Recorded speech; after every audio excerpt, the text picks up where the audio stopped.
Profit या income, दोनों का मतलब सेम है, ठीक है। प्रॉफिट या इनकम, ठीक है। प्रॉफिट या इनकम, इनकम प्रॉफिट दो प्रकार के होते हैं, पहले समझ लो। एक होता है ग्रॉस प्रॉफिट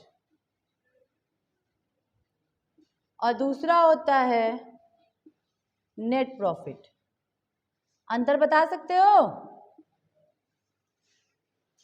ग्रॉस प्रॉफिट और नेट प्रॉफिट में क्या अंतर होता है?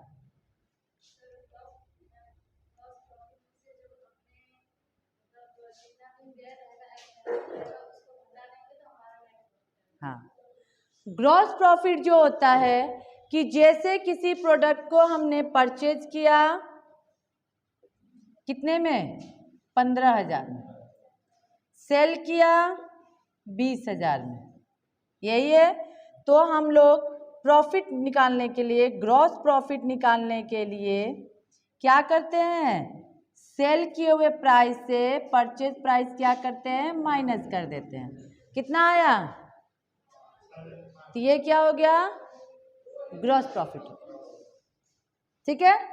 अब नेट प्रॉफिट कैसे निकलता है कि हमने कोई प्रोडक्ट परचेज किया 15,000 में, सेल किया 20,000 में, फिर इसमें एक्सपेंस हुआ कितना, 500, ओवरहेड खर्चा हुआ 200 रुपये, वेजेस दिया हमने, मजदूरी दिया कितना, 300 रुपये।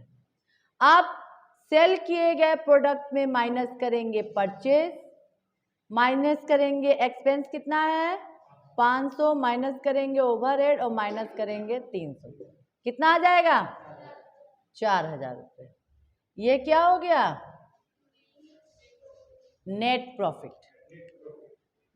क्योंकि किसी भी बिजनेस में पैसा लगाने के बाद अगर आपको इनकम आने लगता है तो वो पूरा इनकम तो हमारा होता नहीं है, हमें उसमें बिजली बिल देना होता है, रेंट देना होता है, सैलरी देना होता है, तो वो किससे निकलता है, वो नेट प्रॉफिट। यानी हमारा जितना भी खर्चा होता है उसको जब हम माइनस कर देते हैं तो उसके बाद जो प्रॉफिट हमारे आता है वो हमारा होता है क्या, नेट प्रॉफिट, ठीक है।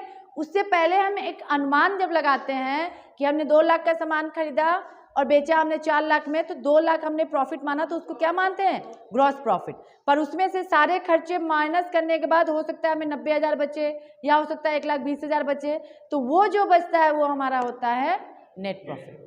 यही अंतर होता है ग्रॉस प्रॉफिट और नेट प्रॉफिट में। प्रॉफिट हेडिंग डालिए।